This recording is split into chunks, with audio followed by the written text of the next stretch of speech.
नमस्कार, सरिता रेसिपीमध्ये तुमचं सगळ्यांचं स्वागत आहे। आज आपण गणपती बाप्पासाठी तळणीचे मोदक बनवणार आहोत। खूप सोपी अशी रेसिपी आहे। यातलं सारण 15 ते 20 दिवस आरामात टिकतं। येथे मी 21 मोदकांचं अचूक प्रमाण सांगितलेलं आहे, त्यासाठी व्हिडिओ पूर्ण बघा। व्हिडिओ चालू करण्याआधी जर तुम्ही माझ्या चॅनलवर नवीन असाल तर माझ्या चॅनलला नक्की सबस्क्राइब करा, व्हिडिओला लाईक करा, शेअर करा। चला तर मग रेसिपीला सुरुवात करूया। मी इथे अर्धा कप साखर घेतलेली आहे आणि त्यात विलायचीचे दाणे टाकून घेतलेले आहेत। आपल्याला तिला मिक्सरमध्ये बारीक करून घ्यायचं आहे। ह्या साखरेचं पूर्ण पावडर करायचं नाहीये, थोडंसं जाडसर ठेवायचं आहे। आता मी इथे 1 कप डेसिकेटेड कोकोनट घेतलेला आहे। यात आपल्याला बारीक करून घेतलेली साखर टाकून घ्यायची आहे आणि याला व्यवस्थित एकजीव करून घ्यायचं आहे। आता मी यात काही बदाम आणि काजूचे बारीक करून घेतलेली काप टाकून घेणार आहे आणि त्याला व्यवस्थित एकजीव करून घेणार आहे। तयार आहे आपलं सारण। आता आपण वरची पारी तयार करण्यासाठी इथे 2 कप गव्हाचं पीठ घेऊन घेणार आहोत। त्यात थोडंसं मीठ घालून घेणार आहोत आणि 2 चमचे कडकडीत तापून घेतलेलं तूप घालून घेणार आहोत। आता याला व्यवस्थित एकजीव करून घ्यायचं आहे। हे मोहन छान लागल्याने आपल्या मोदक कुरकुरीत होतात।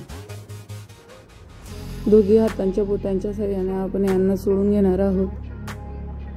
या पिठाला मोहन व्यवस्थित देऊन घ्यायचं आहे। आपल्या पिठाला छान असं मोहन दिलं गेलेलं आहे। आता यात पाणी टाकून आपण छान असा गोळा तयार करून घेणार आहोत।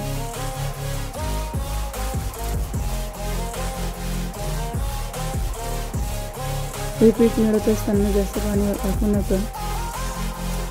याला आपल्याला जास्त घट्ट किंवा पातळ असं गोळा तयार करायचा नाही। पाहू शकता आपलं पीठ मळून झालेलं आहे। त्यात आता याच्यातून आपण एक छोटासा गोळा तोडून घेणार आहोत आणि त्याला पीठ लावून लाटून घेणार आहोत। ही पारी आपल्याला जास्त जाड किंवा बारीक लाटायची नाहीये। पाहू शकता अशा पद्धतीने आपली पारी लाटून झालेली आहे, जास्त जाड किंवा बारीक नाहीये। आता आपण याला पाकळ्या करून घेणार आहोत। 2 बोटांच्या साहाय्याने आपल्याला याच्यात चिमटी घ्यायची आहे। अशा पद्धतीने याच्या कड्या तयार करून घ्यायच्या आहेत। एक कडी आपल्याला राहू द्यायची आहे। आता जे बनवून घेतलेलं सारण आहे चमच्याच्या साहाय्याने आपल्याला यात टाकून घ्यायचं आहे। इथे मी 2 चम्मच सारण टाकून घेतलेलं आहे आणि बोटाच्या साहाय्याने त्याला दाबून घेणार आहे आणि राहिलेली एक पाकळी तयार करून घेणार आहे। आता या सगळ्या पाकळ्या आपल्याला व्यवस्थित बंद करून घ्यायच्या आहेत।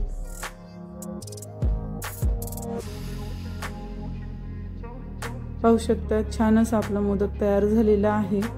पाकळ्याही खूप छान अशा आलेल्या आहेत।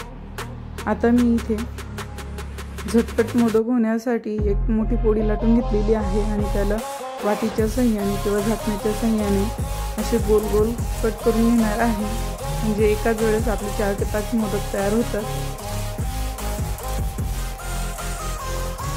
आता आपण एक्स्ट्राचं पीठ काढून घेणार आहोत। पाहू शकता आपल्या पाऱ्या तयार आहेत। आता आपण मोदक बनवायला सुरुवात करूया।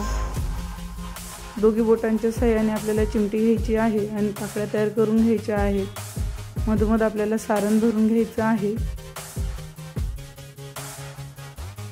आणि सगळ्या कड्या व्यवस्थित बंद करून घ्यायच्या आहेत।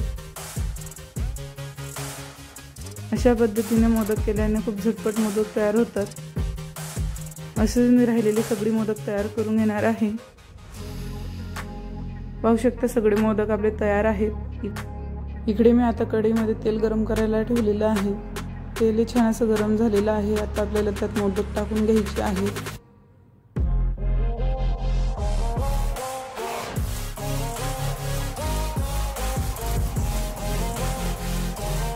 मोदक तळत असताना गॅस हा मध्यम ठेवायचा आहे, म्हणजे मोदक व्यवस्थित तळले जातील। आता मोदकांची वरची बाजू आपल्याला खाली करून घ्यायची आहे, म्हणजे त्याची वरची बाजू व्यवस्थित तळली जाईल, ती आतून कच्ची राहणार नाही। अशा पद्धतीने आपल्याला मोदक तळून घ्यायचे आहे।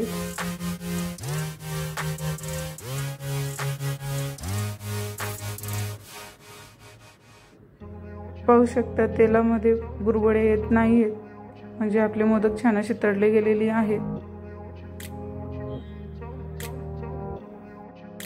पाहू शकता आपल्या मोदकांना छान असा कलर आलेला आहे।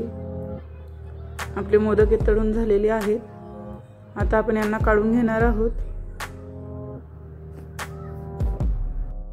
तुम्ही जर माझ्या चॅनलवर नवीन असाल तर माझ्या चॅनलला नक्की सबस्क्राइब करा। पाहू शकता छान अशी आपली मोदक तयार झालेली आहे। व्हिडिओ आवडला असेल तर कमेंट करून नक्की सांगा। व्हिडिओला लाईक करायला विसरू नका। पाहू शकता खूप छान असे कुरकुरीत आपले मोदक तयार झालेले आहेत। तयार आहे आपला गणपती बाप्पाचा प्रसाद। गणपती बाप्पा मोरया, मंगलमूर्ती मोरया।